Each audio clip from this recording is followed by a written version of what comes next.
Сәлем достар, қалайсыздар? Көңіл-күйлеріңіз қалай? Ханымдар мен мырзалар, көрмегелі көп болды. Я уже соскучилась. Дамы и господа, вас приветствует Юля from Казахстан. И сегодня вот из этой книжки мы продолжим с вами учиться читать по словосочетаниям. И что я для вас подготовила? А я для вас подготовила словосочетание «авторский надзор». Авторлық қадағалау. Авторлық қадағалау. Давайте скорее научимся это читать. Автор, авторлық. Как прочитать окончание лық? Очень и очень просто.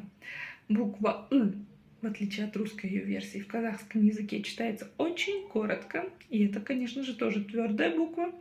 Буква «к» читается очень просто. Нужно просто откашляться через обычную букву «к». Лық. Авторлық. Авторлық. Авторлық. Едем дальше. Қадағалау. Қа, қада, қадаға, қадағала, қадағалау.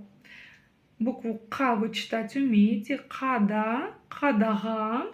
Как прочитать букву Г или букву Г с черточкой посередине? На самом деле все тоже очень и очень просто.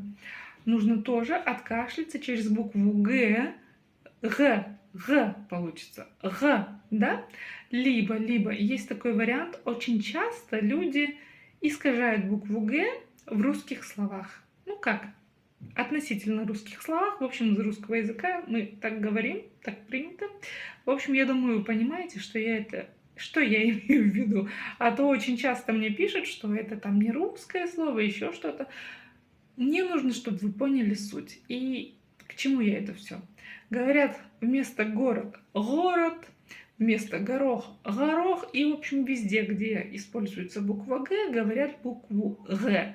Вот если вы так искажать умеете, то, пожалуйста, когда видите букву Г с черточкой посередине, обязательно искажайте. Но не путайте, в казахском языке есть и буква Г обыкновенная, и буква Г. Иначе получится какая-то абракадабра. Итак, пробуем прочитать. Қа, қада, қадаға, қадағалау, қадағалау. Итак, все вместе, да? Авторлық, қадағалау.